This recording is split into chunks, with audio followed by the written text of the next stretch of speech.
Hey guys, Josh the Train Fan here. I'm recording this on the 4th of July, so happy 4th of July to all my American rail fans out there. And today I'm going to be doing something quite a bit unusual from my usual content. I'm going to be turning this flat car and this wrecked gondola over here into one wreck load. Like, I know you're probably thinking, hey, you already used this flat car for a wheel load, but I don't know if y'all remember this, but the wheel loads that I crafted are removable and probably need to be repaired. So anyway, I'm gonna take this wheel load off and just put it somewhere over here for now until I can find another flat car for it. And then I'm gonna just take this damaged BN gondola that's been sitting in the elements for a little while, and I'm going to turn it into a wreck load for this TTX flat car. So let's get some materials and some details going and get right into it.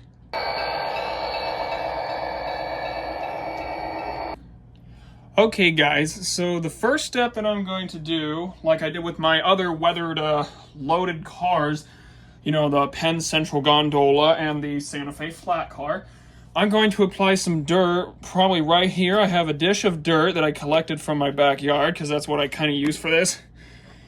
So what oh shoot, I almost dropped that.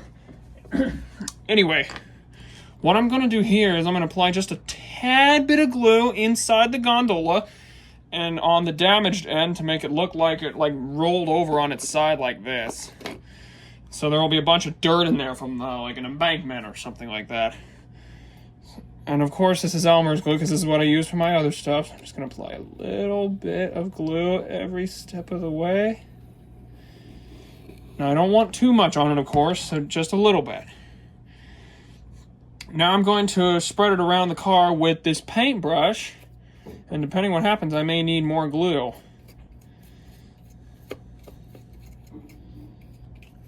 So spread it around like this. Yeah, I'm probably going to need a little bit more glue here so I can, like, spread it around a little farther. Let me put some more in here.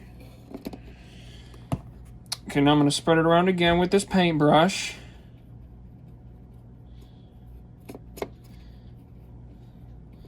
I want to get all the white out of there so it doesn't show too badly.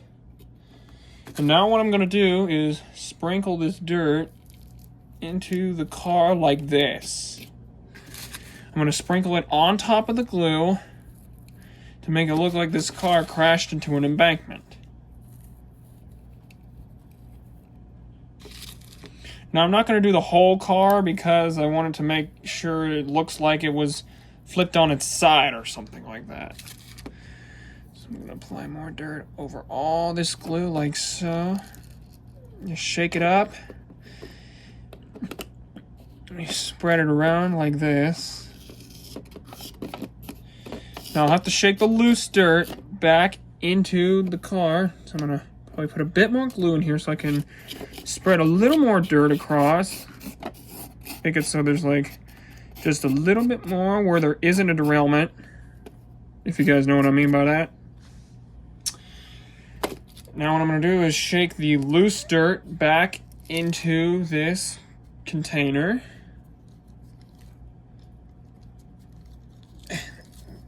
Just go here.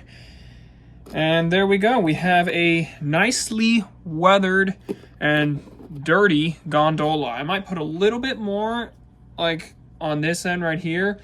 But first I need to clean off this paintbrush, so I'll be right back. Okay, I've cleaned off my paintbrush. Now I might apply a little bit more dirt, just a little bit. Like not too much to the point where it covers the whole car, but just a little bit more so the gondola looks very much used. And like not completely buried in an embankment like here. So I'm gonna probably get a little bit of glue onto my finger here. See if that works. I'm gonna put a little bit right here and spread it across the whole entire bed of the car. Now I'm gonna put just a little bit of not so thick dirt on top of this glue, like this. Just a little bit to the point where it doesn't look too bad.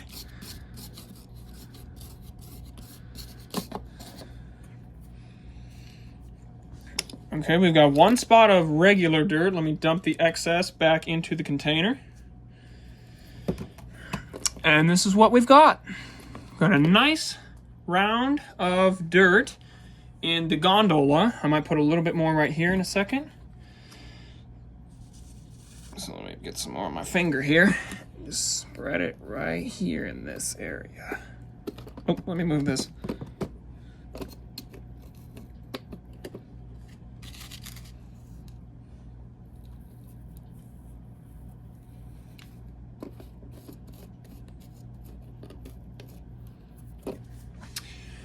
All right, I think this is looking pretty good right here. I'm just gonna cut a top layer over the section here. Put a little bit more right here in the corner. Maybe put a little bit thicker layer where the car is damaged. So I'm gonna get some more glue now. Put some in the corner right there.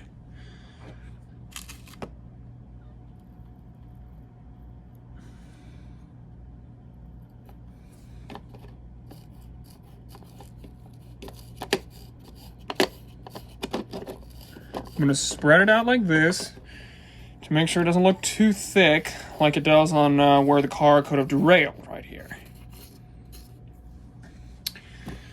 All right. So now that that's done, let me focus in on this here. We have a nicely weathered and wrecked gondola. I might put a little bit more here on the ends to make it look like it hit an embankment or something like I keep saying. And I'm going to advance to the next step of the load. So, yeah, we will see how that turns out in 1 minute. All right, guys. While I was off screen, I took a little bit more dirt and I put a little more on the side of the car to pile up against the walls of the gondola to make it look even better and to make it noticeable so that this layer of dirt on the top here, let me do this here, is not so thick as where the car derailed. So yeah, that's pretty much it for actually weathering this car, because this car was out in the elements for a bit. It's already weathered quite a bit with paint chips and whatnot right here. So yeah, I'm going to proceed to the next phase of the video and load this car up onto this flat car, and well, we shall see how that goes. All right, guys, we are now on to phase 2 of the project, implementing this this gondola onto this flat car, as well as putting the trucks on the car as well. So what I'm going to do now is I'm going to try to sneak in some of these weights that I found on the UP tracks while hunting for the Katy a while back. And I'm going to put them underneath this gondola. I'm going to put them right on the truck bolsters, because sometimes when I see a wrecked car, the car has to be elevated because of things like the coupler box and whatnot. So let's get to gluing these weights on the underside of this car. I have to be very careful with this chassis, especially this top of this car, because this car's frame has cracked, which is why I'm using it for this kind of load. Alright, so I'm going to apply some glue to this weight right here, or actually maybe I will do it on the former truck bolster, like so. And now I'm going to place the weights on the cars like this.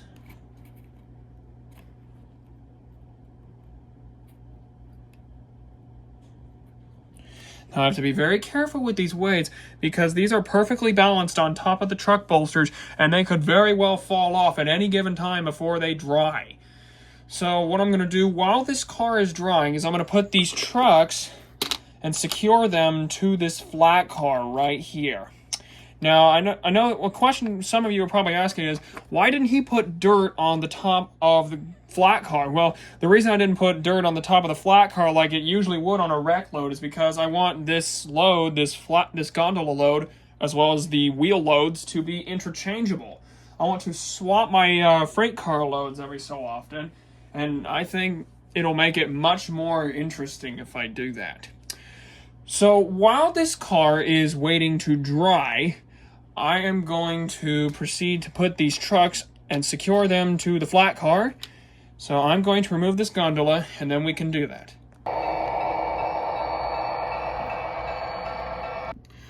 All right, guys.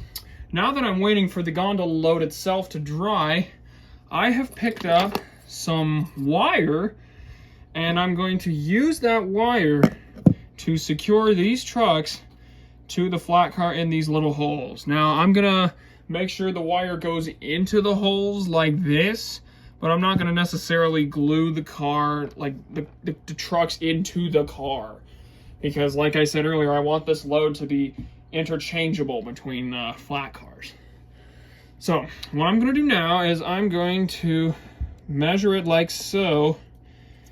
I'm gonna try to measure this and see what I can do about sticking the top and bending it over the car like this. This will take a little while to do, and I'll have to cut this wire. But anyway, let me just cut it real quick. Snip. I'm going to cut this piece off to make it a little easier so I don't have to carry this big wooden thing around all over the place. Alright, so let me straighten it out. And what I'm going to do is... This tunnel is in the way. You know, I'm just going to derail the car. Just scoot the camera back a bit. Okay, so I'm going to stick this into the hole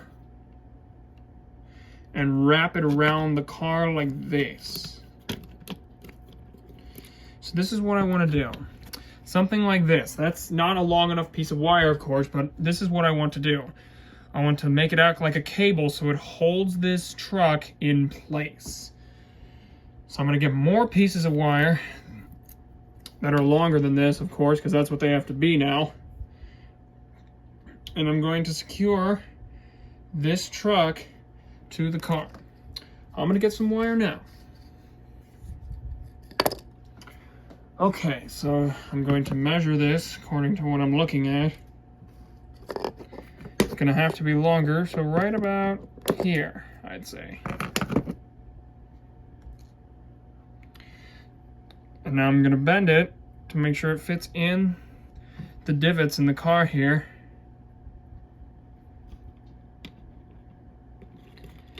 And I'm going to carefully wrap it around this truck.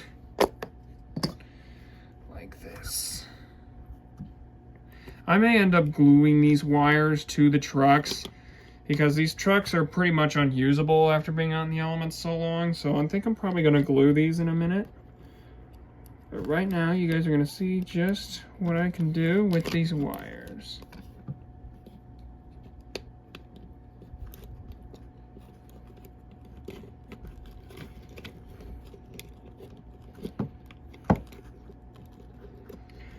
All right. We've wrapped the wire around the center of the truck like this. Now I just have to cut this accordingly. Then we have a proper truck tie down.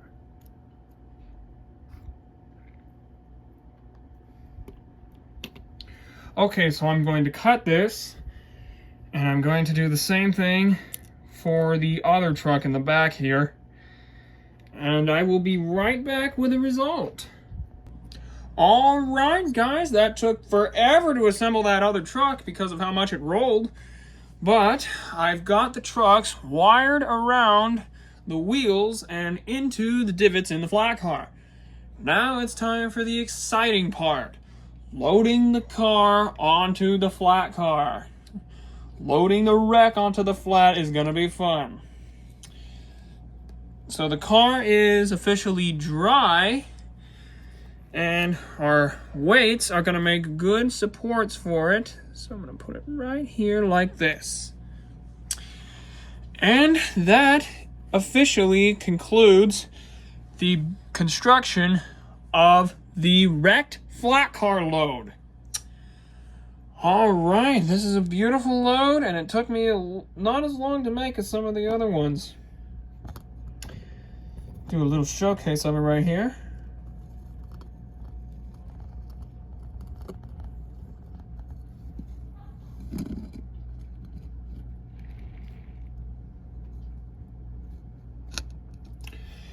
All right, guys. Let's see how this thing runs when we take it behind an engine.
Alright guys, I think that's probably going to be it for this video. Now you see how I make my nice little gondola loads full of dirt and whatnot. You finally see the process as to how I do it.